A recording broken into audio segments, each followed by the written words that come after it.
A projectual life.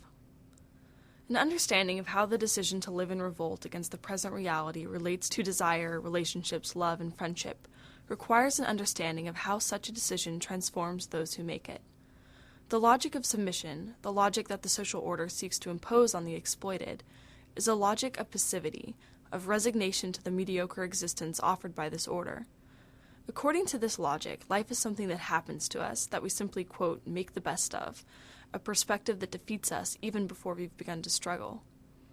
But some of us burn with an energy that guides us towards something else, something different. In our burning, we suffer anguish from every humiliation that the present world imposes on us.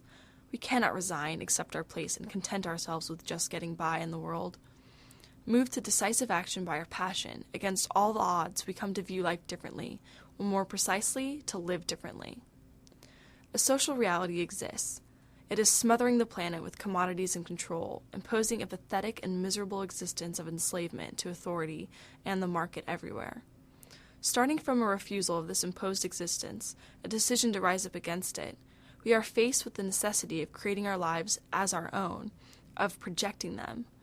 We are posing ourselves a most difficult task, the transformation of ourselves, of our relationships, and of existence itself. These transformations are not separate. They constitute a single task, a life projectuality that aims at the destruction of the social order. That is to say, an insurrectional anarchist projectuality. At present, so many of us are so careful, so apologetic, ready to distance ourselves from even our most radical and defiant acts. This indicates that we have not yet understood what it means to live our lives projectually. Our actions are still tentative, not full of ourselves, but stepped into lightly with a readiness to withdraw at the least sign of risk or danger. On the other hand, the development of an anarchist projectuality requires that one immerse oneself into what one does, without holding back, without hedging one's bets. Not that this immersion is ever a finished project. It is a thing in motion, a tension that must be perpetually lived, perpetually grappled with. But it has been proven over and over and over again that hedging one's bets brings defeat as surely as surrender. Having taken this responsibility for our lives, there is no room for half measures. The point is to live without measure. Longer chains are chains nonetheless. One reads in Nietzsche of amor fati, the very opposite of the fatal resignation demanded by the logic of submission.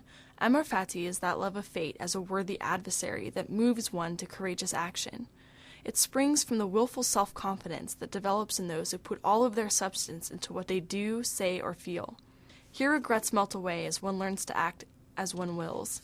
Mistakes, failures, and defeats are not devastations, but situations from which to learn and move on in the perpetual tension toward the destruction of all limits. In society's eyes, any refusal of its order is a crime, but this immersion into life moves insurgents beyond the level of crime. At this point, the insurgent has ceased to merely react to the codes, rules, and laws of society, and has come to determine their actions on their own terms without regard for the social order. Beyond tolerance and everyday politeness, finished with tact and diplomacy, the insurgent is not given to speaking abstractly about anything that relates to his life and interactions, but rather gives weight to every word.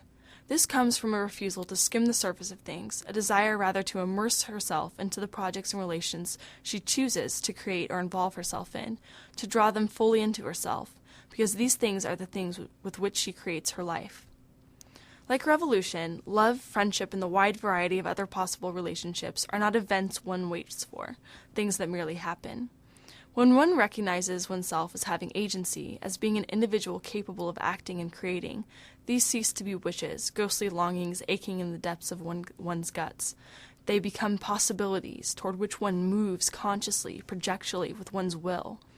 That burning energy that guides one to revolt is desire that is broken free from the channel that reduced it to mere longing. This same desire that moves one to create life as projectuality toward insurrection, anarchy, freedom, and joy also provokes the realization that such a projectuality is best built on shared projects. Liberated desire is an expansive energy, an opening of possibilities, and wants to share projects and actions, joys and pleasures, love and revolt. An insurrection of one may indeed be possible. I would even argue that it is the necessary first step toward a shared insurrectional project.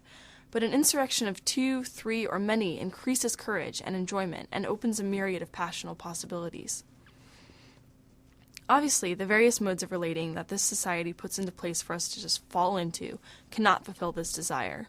Tepid love partnerships and friendships based on the camaraderie of mutual humiliation and disrespectful tolerance, and the daily encounters of no substance that maintain the banality of survival. These are all based on the logic of submission, on merely accepting the mediocrity this reality we must destroy offers. They have nothing to do with the projectual desire for the other.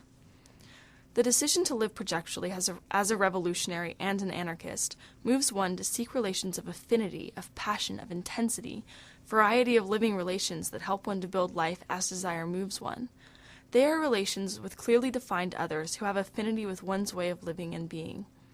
Such relations must be created in a fluid and vital way, a way as dynamic, changeable, and expansive as affinity and passion are themselves. Such an expansive opening of possibilities has no place within the logic of submission, and that in itself makes it a worthy project for an anarchist to pursue.